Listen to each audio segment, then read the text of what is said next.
Bom dia, irmãos. Vamos começar o nosso culto. Somente antes do nosso momento de celebração, de louvor e adoração, gostaria de trazer alguns avisos, algumas comunicações para os irmãos. O primeiro aviso é que nós continuamos com a nossa campanha de recadastramento dos membros. Essa campanha ela vai até setembro.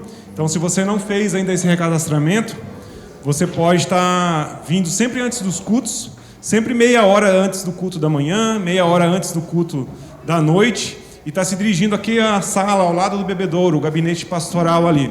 Ali vai ter alguns irmãos ali que vão dar uma fichinha para você, e você pode estar fazendo esse recadastramento ali. É bem rápido, uma fichinha que em 5, 10 minutinhos você faz esse preenchimento e a gente consegue concluir esse recadastramento, tá bom?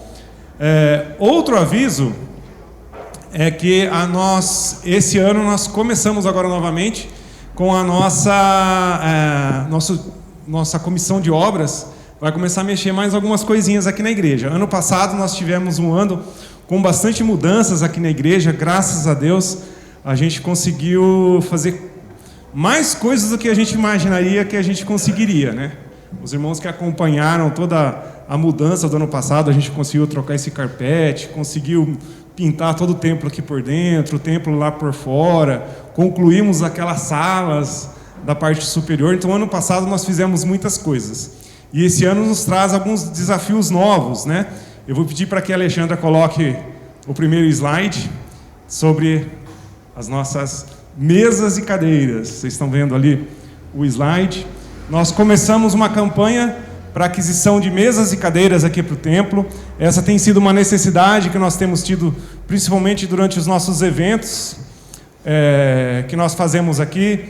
Por exemplo, o nosso evento da Comunhão da Páscoa, alguns encontros de casais que a gente às vezes precisa do nosso espaço aqui do templo, mas temos que retirar todos esses bancos, né? E daí nós temos alguns custos adicionais, porque a gente tem que alugar mesas, alugar cadeiras para esses eventos. Então a nossa ideia é que a gente possa adquirir essas mesas e cadeiras. Então a gente já trocaria os bancos pelas cadeiras, e essas cadeiras seriam multifuncionais para os nossos eventos realmente, tá? Para a gente usar aí para os nossos encontros de casais, usar para as nossas reuniões. Então esse é um dos nossos desafios, tá? Ali tem o código Pix, que você pode estar fazendo suas ofertas, você pode estar ofertando também ali pelo envelope de dízimos e ofertas, e você pode estar discriminando ali para as tesoureiras saberem também que essa oferta é destinada, tanto no Pix como ali no envelope, né? Você está escrevendo oferta especial para mesas e cadeiras, tá? E temos mais um desafio. Ano passado, como eu disse, a gente fez vários desafios, várias etapas que a gente fez, né, de pintura, de troca de carpete, do término das salas, e a gente conseguiu. E também uma necessidade que a gente sentiu, principalmente no início do ano, foi com aquele calorão, muito quente, e os ventiladores não davam conta aqui com o templo cheio, é a necessidade do ar-condicionado. Então a gente vai aproveitar agora essa época que está mais fresquinha, e a gente vai lançar essa campanha também para o ar-condicionado. E desde já você pode então estar se engajando também nessa campanha. Se você quiser ofertar para esse objetivo, você pode estar colocando ali também, tanto no Pix ou no envelope de dízimos e ofertas, essa oferta especial para o ar-condicionado. Por que a gente decidiu tocar essas duas campanhas ao mesmo tempo e separadas? Para que a gente tenha um engajamento talvez maior de pessoas, que talvez você veja a necessidade de a gente ter cadeiras. O outro irmão fala, não, mas está muito quente, a gente precisa de um ar-condicionado. Então a gente consegue mobilizar várias pessoas ao mesmo tempo com as várias campanhas. E nós temos, além das ofertas, dízimos e ofertas, a gente faz algumas outras ações, como por exemplo, temos os nossos bazares. Alguns irmãos trouxeram a ideia de a gente fazer uma noite do pastel aqui para arrecadar também recursos.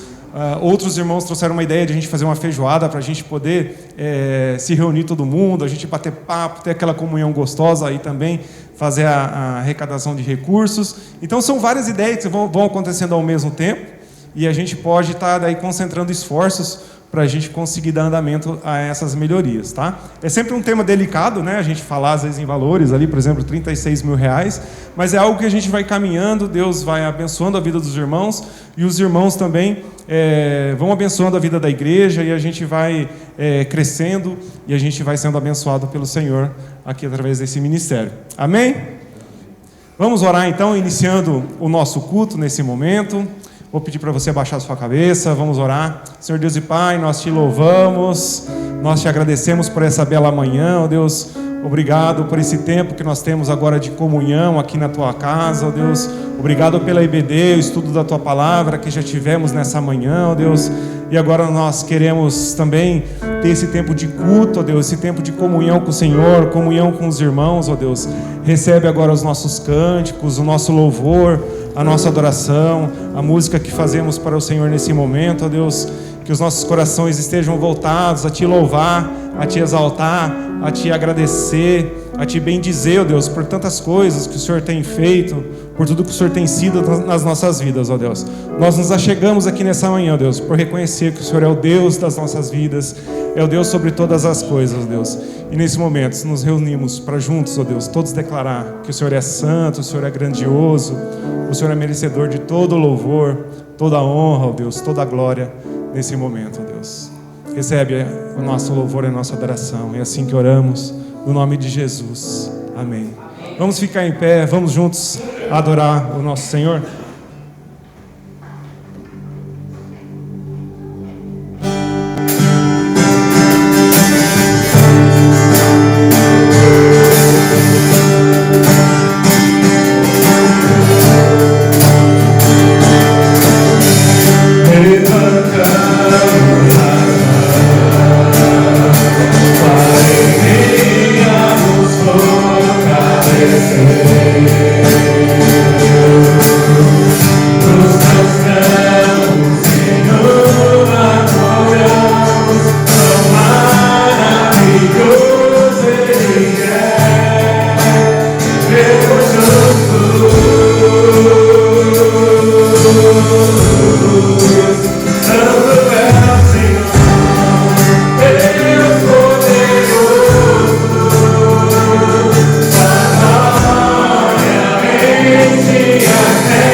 Oh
Senhor. Louvado seja o Teu nome nessa manhã, Senhor. Obrigado, porque o Senhor é o Criador de todas as coisas, ó Deus. E ainda assim, ó Deus, tão majestoso, tão exaltado, ó Deus, ainda assim se importa com as nossas vidas e nos ama, ó Deus. Obrigado, ó Deus, porque o Senhor cuida a cada momento das nossas vidas. As Suas misericórdias são derramadas a cada manhã. O motivo de estarmos aqui, ó Deus, é porque o Senhor tem cuidado das nossas vidas, tem nos ajudado, tem nos auxiliado, ó Deus. Obrigado. E que nosso coração nesse momento possa continuar a Te exaltar, a Te louvar, ó Deus.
Senhor, louvamos o Teu nome, ó Pai. Só o Senhor é o Deus eterno, sobre toda a terra, sobre o céu, ó Deus, sobre as nossas vidas, ó Deus. Obrigado, ó Pai. Obrigado por esses louvores que nos lembram da Tua grandeza, de como o Senhor é exaltado e como ainda assim o Senhor nos ama com amor infinito, ó Deus, cuidando das nossas vidas. Obrigado, ó Pai. Use agora a sua palavra também, que será nos trazida, ó Deus, para nós podermos ainda reconhecer ainda mais a tua grandeza, o teu amor e a tua misericórdia sobre as nossas vidas, ó Deus. Te louvamos por esse momento e é em nome de Jesus que nós fazemos tudo isso. Amém.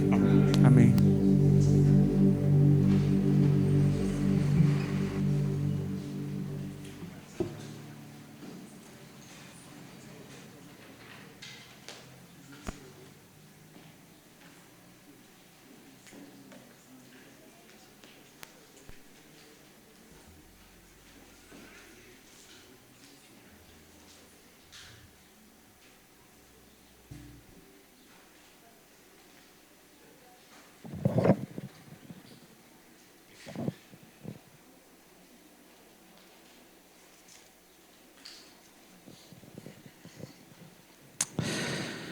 Amém. Glória a Deus, nosso grande Senhor. Eu convido os irmãos a abrirem as suas Bíblias na carta de Paulo aos Gálatas.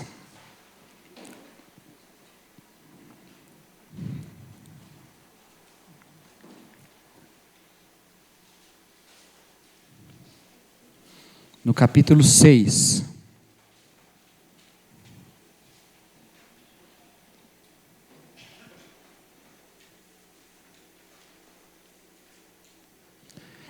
E nós leremos do versículo 7 até o versículo 10.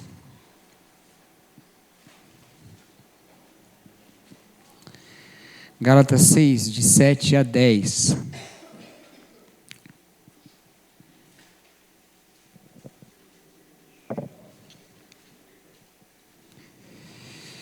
Nós estamos meditando nessas manhãs nesse tema de uma igreja salutar, e eu sei que até o último domingo as mensagens foram num caráter assim bem e agora, hein? Denunciatório, existe essa palavra? Enfático, apontando o problema. Claro que com soluções, né? Ninguém saiu daqui só achando que está tudo perdido, né? Mas a partir de hoje, nós entramos numa outra fase dentro dessa série, em que seremos mais propositivos. Primeira parte fomos mais repreensivos, repreendendo, e agora seremos mais propositivos, propondo uma maneira de ser uma igreja salutar. Então, começaremos aqui de Gálatas 6, de 7 a 10. Diz assim a palavra de Deus: Não se deixem enganar, ninguém pode zombar de Deus. A pessoa sempre colherá aquilo que semear. Quem vive apenas para satisfazer sua natureza humana, colherá dessa natureza ruína e morte. Mas quem vive para agradar o Espírito, colherá do Espírito a vida eterna. Portanto, não nos cansemos de fazer o bem. No momento certo, teremos uma colheita de bênçãos, se não desistirmos. Por isso, sempre que tivermos oportunidade, façamos o bem a todos, especialmente aos da família da fé.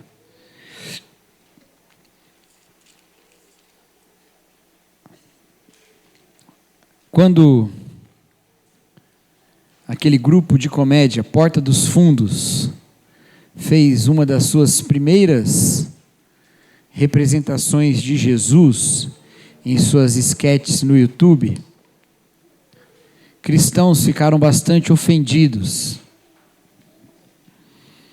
Essa ofensa chegou, ou esse sentimento de ofensa chegou ao ponto de alguém, e aí não sei se foi um cristão, a gente não sabe, né, como que foi, mas de alguém, por tantas razões que alguém poderia não gostar de algumas das esquetes, várias delas tão provocativas para vários grupos diferentes, alguém até atentou contra o escritório da produtora.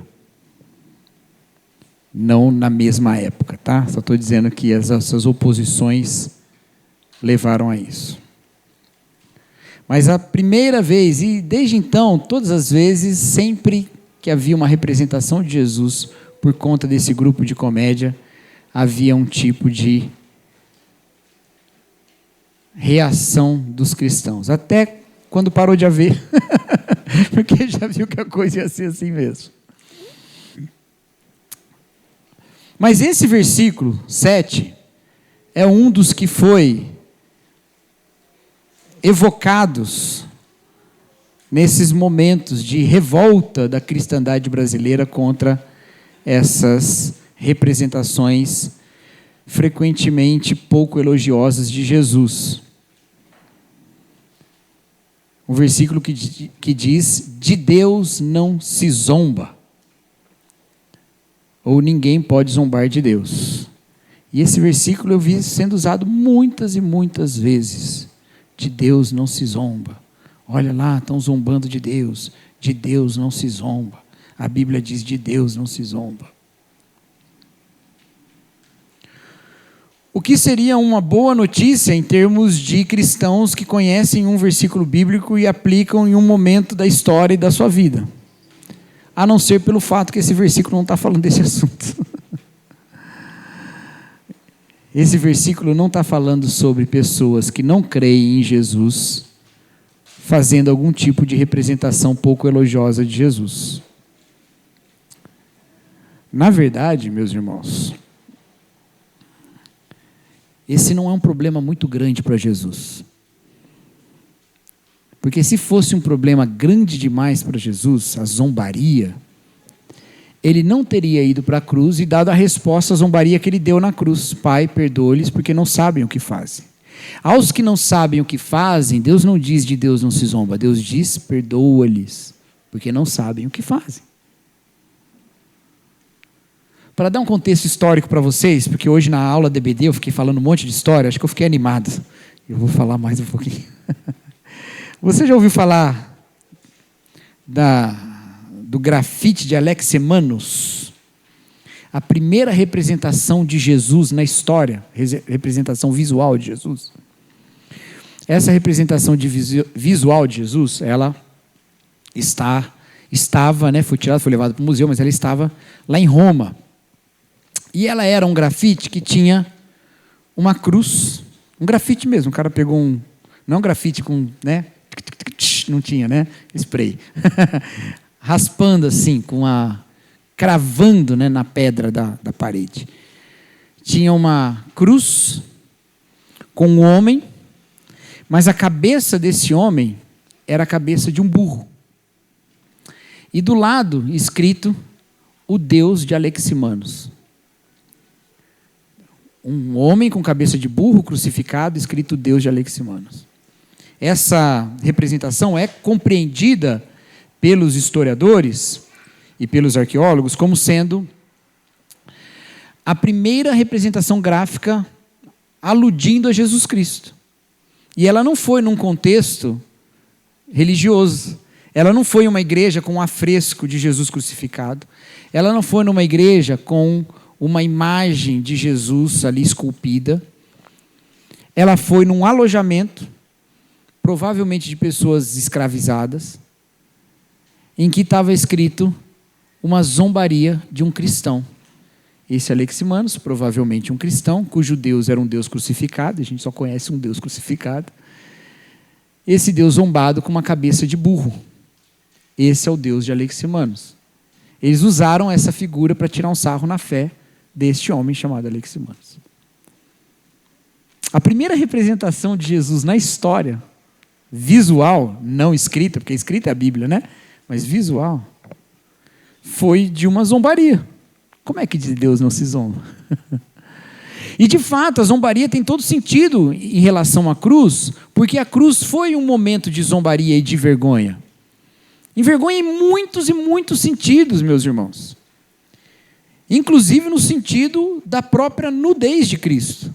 A gente vê crucifixos com Jesus com uma espécie de tanguinha, Mas a verdade é que os crucificados eram crucificados nus. Jesus vestia uma peça, mas não era essa tanguinha, era uma coroa de espinhos, que de fato estava lá para zombaria do rei dos judeus. Toda a história da crucificação é zombaria. Como de Deus não se zomba? É que a gente entende errado o contexto desse texto. E pior, a gente entende errado o alvo desse texto. Para quem Paulo está escrevendo. A carta de Paulo aos Gálatas, e é muito fácil isso, a carta de Paulo aos Gálatas foi escrita para os Gálatas. Foi escrito para os Gálatas. Que Gálatas? Bom, aí tem um debate. Eu falei que era fácil, mas nem é tão fácil assim. Tem um debate sobre quem são esses Gálatas, se eles eram de uma região ou de outra, mas é uma região chamada Galácia, que fica na atual Turquia. Quem gosta de futebol aí, lembra do Galatasaray, time da Turquia? Né? Galatasaray. É daqui, da mesma ideia. Gálatas eram os que habitavam nessa região da Galácia, que hoje fica na Turquia. Esses Gálatas eram crentes que receberam o evangelho do próprio apóstolo Paulo. Ele fala isso lá no começo da carta, ele fala o evangelho que nós primeiro ensinamos a vocês. Foi ele mesmo que ensinou esses caras. E eram igrejas de várias cidades diferentes daquela região. Tá bom? Aquela região. Então, quando a Bíblia fala de Deus não se zomba, ela não está falando daqueles que zombavam Jesus na cruz, para quem Jesus falou, Pai, perdoa-lhes porque não sabem o que fazem. Ele está falando de quem? De crentes que zombam de Jesus.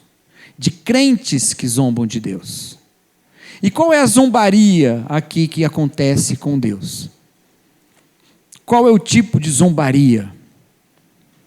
A carta de Paulo aos Gálatas é uma carta que tem por objetivo corrigir visões do evangelho que Paulo mesmo chama de falso evangelho, de não evangelho, de outro evangelho. Qual é esse outro evangelho que era pregado lá nas igrejas da Galácia? Ok, você crê em Jesus, mas para de fato fazer parte do povo de Deus, você precisa se circuncidar. Você precisa guardar esses aspectos distintivos da lei. O que são os aspectos distintivos da lei? Aqueles aspectos da lei que faziam distinção entre judeus e gentios.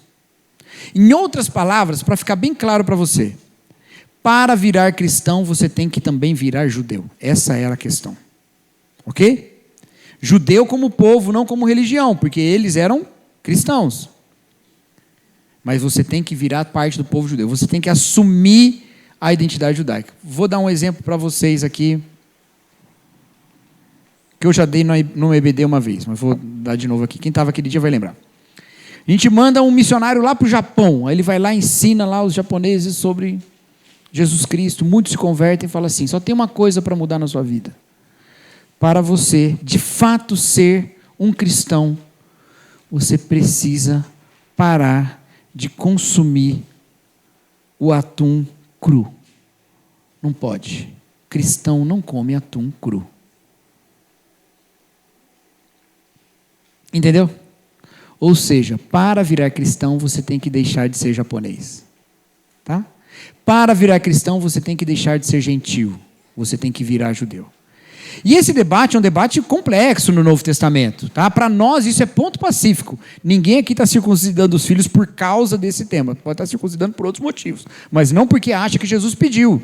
Ninguém aqui está vindo. Para nós, isso é ponto pacífico. Mas para eles era uma questão muito séria. A maior parte das igrejas possuía judeus convertidos ao cristianismo.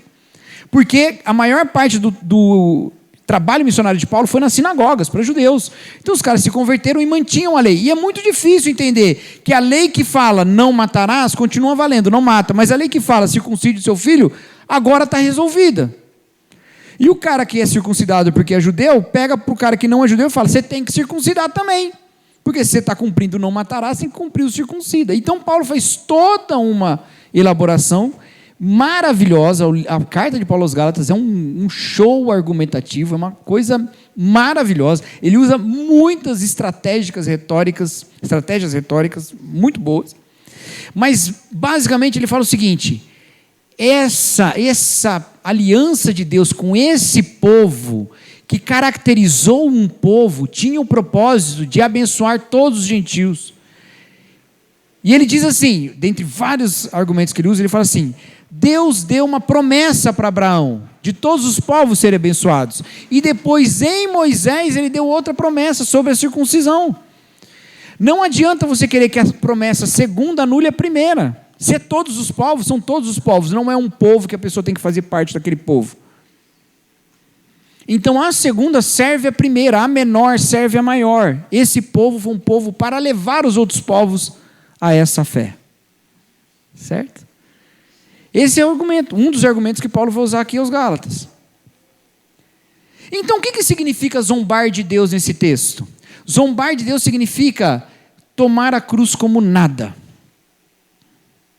Tomar a cruz como nada. Quando você diz assim, a cruz não basta, eu preciso acrescentar alguma coisa na cruz. E no caso deles era acrescentar a circuncisão. Eu preciso acrescentar a circuncisão à cruz, porque a cruz mesmo não vale. A fé sozinha não vale. Eu tenho que acrescentar alguma coisa. E isso é zombar de Deus. Por quê? Jesus fez toda aquela obra, aquele sacrifício gigantesco, irrepetível, na cruz. E nós estamos falando, mas não foi suficiente ainda. Está zombando. É isso que significa zombar de Deus. Mas não é só isso que Paulo fala aos Gálatas. A grande questão para o apóstolo Paulo, e é isso uma coisa que às vezes a gente não saca quando lê Gálatas, é que ele está dizendo que não dá para confiar na carne. Ou seja, que se você simplesmente acredita nessa justificação e nesse pertencimento à fé por causa de uma circuncisão, algo que é realizado na carne, você vai passar a acreditar única e exclusivamente nas obras feitas na carne. E o que ele vai falar é que quem confia na carne, da carne colhe destruição. Se você acredita que você dá conta de cumprir os requisitos de Deus, então faz o que você acha que tem que fazer para ser salvo. Ah, precisa circuncidar? Circuncida. Mas faz o resto também, sozinho. Sem a justificação de Jesus, você vai conseguir? Nunca mais mentir, nunca mais falar mal de ninguém, fofocar, nunca mais ter uma postura agressiva, nunca mais, sei lá, ter um olhar lascivo. Você vai conseguir fazer isso? A gente precisa de um Salvador, porque a gente não pode se salvar. Tem alguma coisa aí batendo, o que será que é? A gente não consegue se salvar, a gente precisa de um Salvador. Agora, quem não tem, quem confia em si mesmo, vai acabar colhendo destruição, porque não vai conseguir cumprir. E sabe por que vai colher destruição? Porque você acredita na sua própria obra e você justifica a si mesmo. E aí você não vai reconhecer o seu pecado, porque não tem cruz para você confessar. Então você vai fazer o quê? Justificar o seu pecado, porque você não pode errar. E aí você vai fazer isso. E é isso que faz. É por isso que Paulo vai falar que ele vai fazer um jogo de palavras das obras da lei e obras da carne. Obras da lei para Paulo não é cumprir o que a lei diz. Obras da lei é cumprir essas obras marcadas, que marcam a diferença entre judeu e gentil. Essas são as obras da lei. E ele diz, olha, se você confia nessas obras, você vai produzir as obras da carne. E aí no capítulo 5, ele faz distinção entre as obras da carne e a vida do Espírito. As obras da carne é aquilo que a carne produz. A carne produz uma série de obras que são obras terríveis. Ele fala lá no versículo 19 do capítulo 5. Quando seguem os desejos da natureza humana, os resultados são extremamente claros. Imoralidade sexual, impureza, sensualidade, idolatria, feitiçaria, hostilidade, discórdia, ciúme, excessos de raiva, ambições egoístas, dissensões, divisões, invejas, bebedeiras, festanças, desregrados e outros pecados semelhantes. Essas são o que ele chama de obras da carne. Mas o fruto do Espírito é outra coisa. E aí tem uma diferença entre obra da carne e fruto do Espírito. Obra eu realizo, fruto nasce. E é o Espírito que dá o fruto. Então vem da própria obra de Jesus e não da carne. É a obra de Jesus em mim que produz um fruto, que produz um resultado. E ele é o oposto dessas coisas todas terríveis que a gente falou. Então quem zomba de Deus é aquele que não acredita na suficiência da cruz, e por não acreditar na suficiência da cruz, vive uma vida de absoluta corrupção, realizando as obras da carne. Às vezes quando a gente fala sobre a conduta da igreja e a maneira como nós precisamos viver uns com os outros, algumas pessoas pensam que isso pode ser um afastar-se da doutrina bíblica. Por quê? E a gente tem visto isso, muitas pessoas falando isso na internet. Agora não pode mais corrigir o pecado porque é tóxico. Não, ninguém disse isso. Tóxico não é corrigir o pecado. Tóxico é corrigir o pecado num contexto de legalismo. Tóxico é corrigir o pecado num contexto de violência. Tóxico é corrigir o pecado num contexto de autoritarismo. E isso é tóxico. Isso faz mal. Isso mata pessoas. Não corrigir o pecado também mata pessoas. O que a gente faz? A gente corrige em amor. Em amor. Essa que é a questão. Seguir o que a doutrina bíblica ensina nos leva a uma vida que corresponde ao fruto do Espírito. Zombar de Deus é adotar uma vida que acha a cruz insuficiente. Isso nos levará a obras da carne. Mas reconhecer a cruz como suficiente nos levará ao fruto do Espírito. E o fruto do Espírito, capítulo 5 ainda, está lá no versículo 22.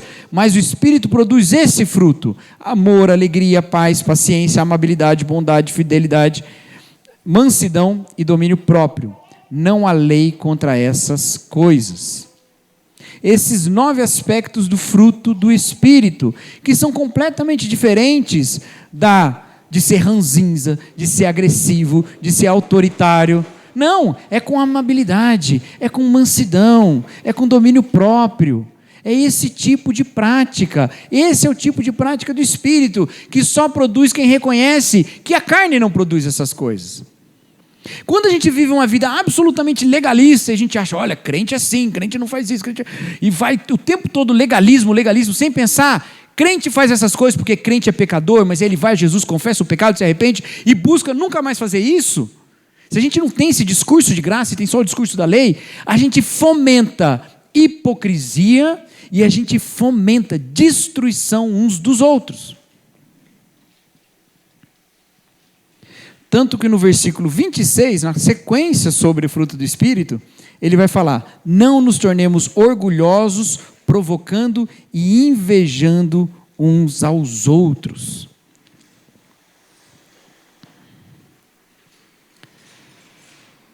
É isso que é provocado quando a gente baseia a nossa vida em outra coisa que não é a cruz de Cristo. O que significa, meus queridos, que a cruz de Jesus e o reconhecimento dela como suficiente para a nossa salvação deve nos levar ao fruto do Espírito. Ou, em outras palavras, deve nos levar a fazermos o bem. A continuação do texto lá do capítulo 6 que a gente leu.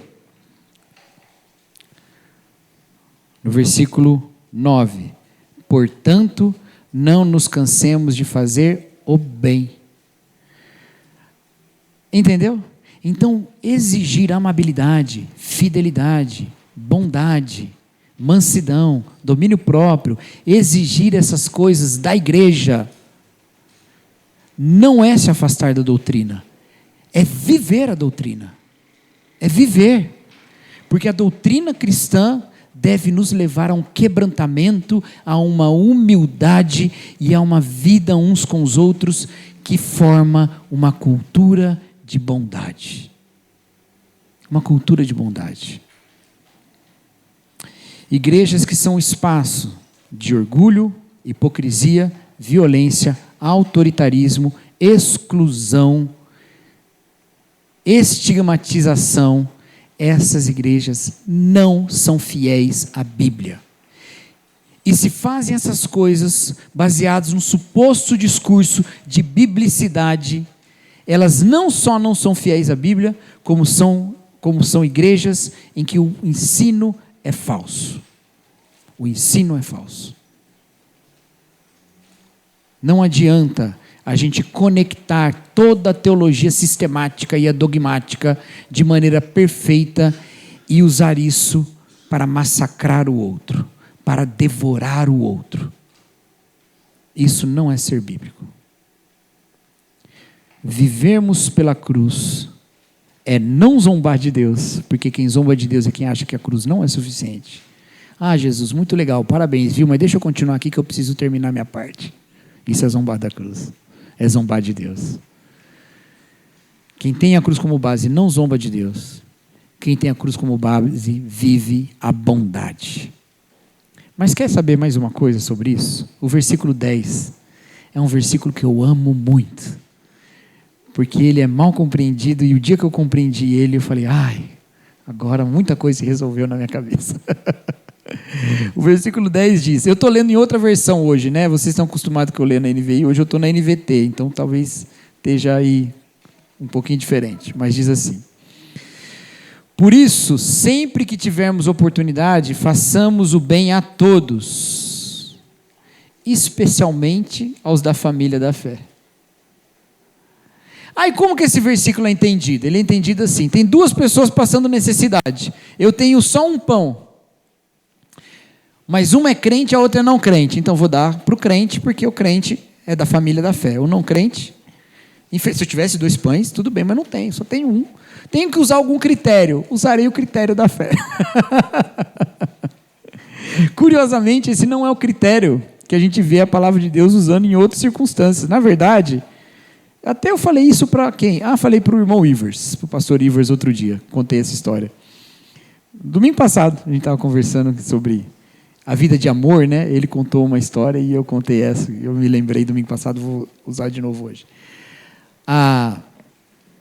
Durante a pandemia, na Itália teve aquele grande surto, vocês lembram, né? Grande surto de Covid, terrível, né? A Itália ficou abaladíssima, foi o primeiro lugar onde a gente viu cenas terríveis, terríveis. E aconteceu na Itália um fato, e eles tinham um problema lá. O problema é que havia poucos respiradores e poucas UTIs. Poucos respiradores e poucas UTIs. Para a quantidade de pessoas doentes necessitando de um tratamento intensivo. E havia um padre que estava internado, precisando de um respirador. E havia um jovem que estava internado, precisando de um respirador. E havia só um respirador. E o padre então pediu que o respirador fosse dado ao jovem e que ele morresse. E dentre as argumentações era que o jovem era mais jovem, teria mais tempo de viver, e o padre era mais velho e já poderia morrer. Eu não me lembro se esse detalhe da história existia, mas eu não duvido que tenha existido. Que o padre também tenha pensado, eu tenho a minha fé. Eu tenho uma fé para depois da vida. E a juventude italiana é cada vez menos religiosa, né? Eu tenho a minha fé. Ele precisa de tempo para encontrar a fé ainda. Eu posso ir porque eu tenho para onde ir. Ele ainda não tem para onde ir. Não sei se foi o pensamento do padre, mas deveria ser o pensamento de todo mundo que quer ser coerente com o texto bíblico. Eu tenho para onde ir. Eu, nessa circunstância, tenho para onde ir. E tem gente que não tem para onde ir. Então, tem um crente ou não crente? Dá para um não crente. Deixa o crente morrer porque ele tem para onde ir. E segundo o Didi, no céu tem pão. Então, ele pega o pão lá. Mas vamos lá. Entendeu, gente?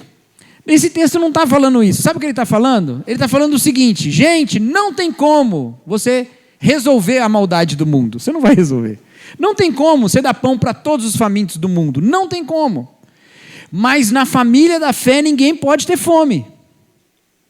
Significa que a gente vai ficar restrito à família da fé? Não. Significa que num dia de grande escassez de alimento a gente vai alimentar todo mundo aqui e falar, galera, vamos cuidar aqui. Não. A gente vai deliberadamente passar fome para os outros se alimentarem. Deliberadamente. Mas no dia a dia, Deus nos coloca na responsabilidade de uma cultura de bondade que ilumina o mundo. Aqui ninguém passa fome. E por que ninguém passa fome aqui? Porque a gente é mais rico? Porque a teologia da prosperidade? Não. Porque aqui todo mundo é da família um do outro. E se alguém tem para comer, todo mundo tem para comer. E tem que ser assim. Ou todo mundo come ou ninguém come. Se tem bondade para um, tem bondade para todo mundo.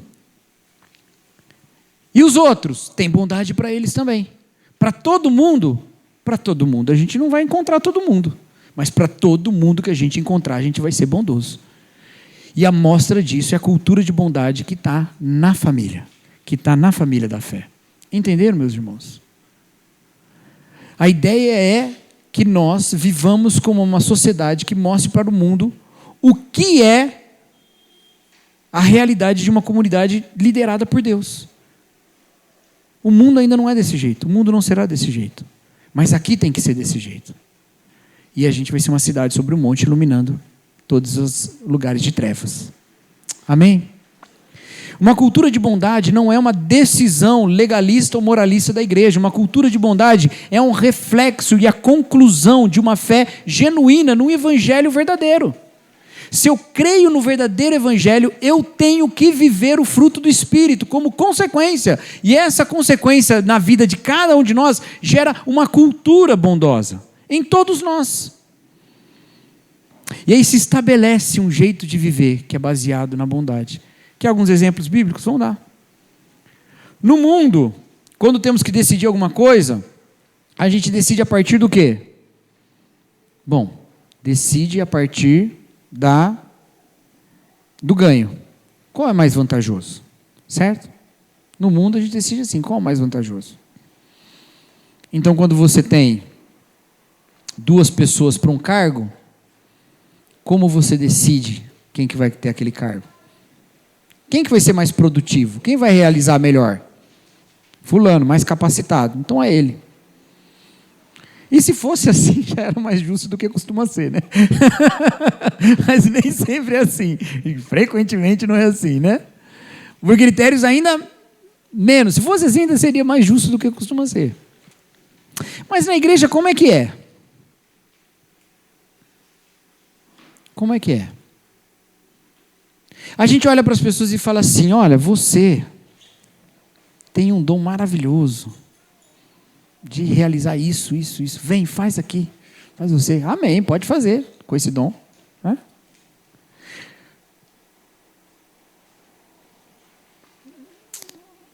Agora, o momento em que a coisa já não é mais tão boa, ela já não faz mais parte da igreja, não faz mais parte do ministério, não faz mais parte da realização. Não, né? Não é assim. No mundo, quando a gente tem que decidir uma questão entre 2 pessoas que estão em disputa, o que a gente faz? Vamos procurar o culpado, vamos procurar quem que é que tem que acertar aqui. Na igreja, como é que é? Ainda que a gente procure culpados, às vezes, para algumas coisas que precisa identificar o culpado, a realização daquilo tem a ver com outros critérios. Com critérios que são critérios, o que é mais justo de um ponto de vista global, integral.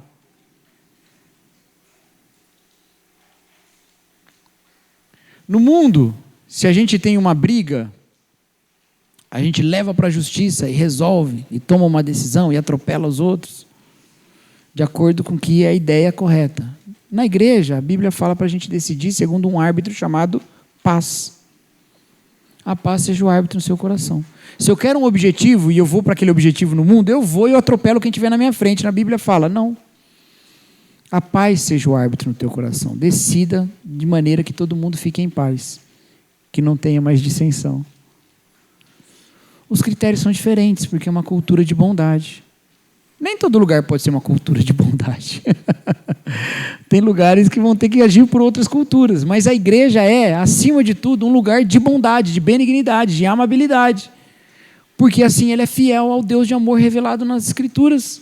E que de maneira mais brilhante se revelou na cruz de Jesus. E isso é honrar a Deus e não zombar dele. E isso é ser fiel à doutrina da cruz. E isso é viver de fato uma nova vida. E isso é dar fruto, segundo o Espírito. Até porque, meus queridos, esse fruto do Espírito aqui é impossível de ser dado se não for em comunidade. Impossível, tá bom? Olha aí. Olha aí. Fruto do Espírito. Amor. Não tem como amar se não tiver outra pessoa. Certo? Ah, mas e o amor próprio? Amém. Isso aí você já tem, tá bom? Sabe aquele negócio de ame ao outro como a si mesmo? A si mesmo você já se ama. Ah, não, eu não me amo. Eu tenho uma visão super autodepreciativa de mim. Beleza. Mas essa visão autodepreciativa de você faz parte também de uma visão distorcida de amor próprio. Essa parte você já cumpriu. Falta amar o próximo. Amor. Não tem como amar sem ter o outro. Alegria. Ah, não, alegria tem como você ter o outro. Porque quando eu ligo a televisão lá e assisto um stand-up do Jonathan Nehmer, eu morro de dar risada, sou feliz sozinho, alegre sozinho. Quando estou lá jogando videogame, mato aquele chefão daquele jogo super difícil, eu estou feliz sozinho. Quando eu realizo um sonho, um objetivo meu e concluo aquilo que eu estava fazendo, eu sou feliz sozinho. Quando eu termino de pintar de jeito lindo lá o meu livrinho do Bobbie Goods, eu sou feliz sozinho.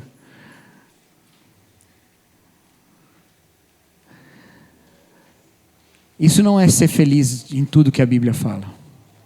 A Bíblia fala, por exemplo, de um aspecto da alegria que é assim: rir com os que riem. Não é? Tem o apóstolo Paulo falando a Timóteo e o apóstolo João falando na sua segunda epístola: eu quero te encontrar para que a minha alegria seja completa. Uma alegria completa que só se faz com o outro, não se faz sozinho. Essa alegria do fruto do Espírito, ela não pode ser vivida plenamente sozinho. Dá para ser feliz sozinho. Às vezes eu sou feliz sozinho. Às vezes eu estou assim, sou tomado por um pensamento de felicidade. Eu não sei se isso é uma descarga hormonal, se isso é um curto-circuito no cérebro, mas às vezes eu lembro de algumas realidades e eu falo, cara, isso é tão bom, eu fico feliz. Ou às vezes quando você está comendo um hambúrguer bem bom, sozinho, depois de um dia difícil, tomando um refrigerante bem geladinho, você está feliz sozinho. Mas se você baseia sua felicidade só nessas coisas, não dá. Já dizia o poeta, o Vinícius de Moraes, é impossível ser feliz sozinho, né? Eu acho que é mesmo, plenamente é. A alegria faz parte da comunidade. Paz. Eu só fico em paz sozinho. Nossa, essa paz que eu sinto, eu canto sozinho isso aí. Tomando banho de banheira. Aí fala, não olha a circunstância. Pô, sua circunstância está numa banheira quentinha, com vela acesa em redor. Pode olhar a circunstância, vai continuar em paz. Não tem problema.